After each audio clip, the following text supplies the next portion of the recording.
ಮೊನ್ನೆ ಬೆಳಗಾವಿಯಲ್ಲಿ ಸಿಎಂ ಅವರು ಕೃಷ್ಣಾ ಕಾವೇರಿ ಗೋದಾವರಿ ನದಿ ಜೋಡಣೆಗೆ ನಮ್ಗೆ ಒಪ್ಪಿಗೆ ಇದೆ ಅನ್ನುವಂತ ಮಾತುಗಳನ್ನು ಹೇಳಿದ್ದಾರೆ. ಆದ್ರೆ ನಮ್ ನೀರು ಹಂಚಿಕೆನೆ ಆಗ್ಲಿಲ್ಲ. ಸಿಎಂ ಅವ್ರ ಆತರ ಹೇಳಿದ್ ಸರಿಯಲ್ಲ, ನೀರು ಹಂಚಿಕೆ ಆದ್ಮೇಲೆ ಇದನ್ನೆಲ್ಲ ಘೋಷಣೆ ಮಾಡ್ಬೇಕಾಗಿತ್ತು ಅನ್ನೋಂತ ನೋಡಿ. ಘೋಷಣೆ ಯಾರು ಮಾಡಿಲ್ಲ, ಇದೇ ಪ್ರಸ್ತಾಪ ಚರ್ಚೆ ಮಾಡಿದ್ದಾರೆ ಅಂತ ಹೇಳಿದ್ರು CR ಪಾಟೀಲ್ ಸಾಹೇಬ್ರ ಜೊತೆ.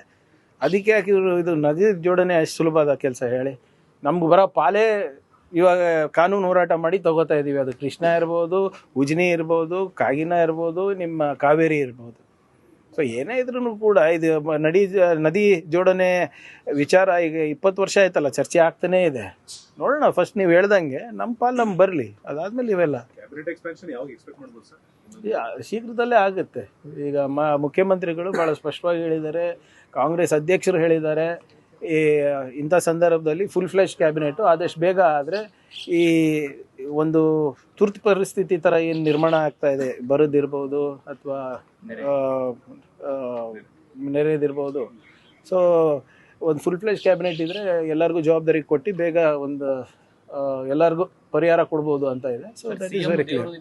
ಆಷಾಢಕ್ಕೆ ಮುಂಚೆ ಆಗ್ಬಿಡುತ್ತಾ ಅಂತ ಅಧಿಕಾರ ಇಲ್ಲ, ನಾನ್ ನಂಬಲ್ಲ. ಆದ್ರೆ ಅಧಿಕಾರ ಕೊಡ್ಬೇಕಾದ್ರೆ ತಗೋಬೇಕಾದ್ರೆ ಯಾರು ನೋಡ್ತಾರೆ ಅದು? ಬಟ್ ಅದಕ್ಕೆ ಇದಕ್ಕೆ ಸಂಬಂಧ ಇಲ್ಲ. ನಮ್ಮ ಜವಾಬ್ದಾರಿ ನಮ್ಮ ಜನರಿಗೆ ನೋಡ್ಕೊಳೋದು, ಆಯ್ತಾ? And it has nothing to do with ನೀವು ಹೇಳ್ದಂಗೆ ಆಷಾಢ ಇರ್ಬೋದು, ರಾಹುಕಾಲ ಇರ್ಬೋದು. ಯಾರ್ಯಾರ ಭಕ್ತಿ ಮತ್ತು ಯಾರ್ಯಾರ ನಂಬಿಕೆ ಅವ್ರಿಗೆ ಇರ್ತದೆ. But it should not affect governance ಅಲ್ಲ.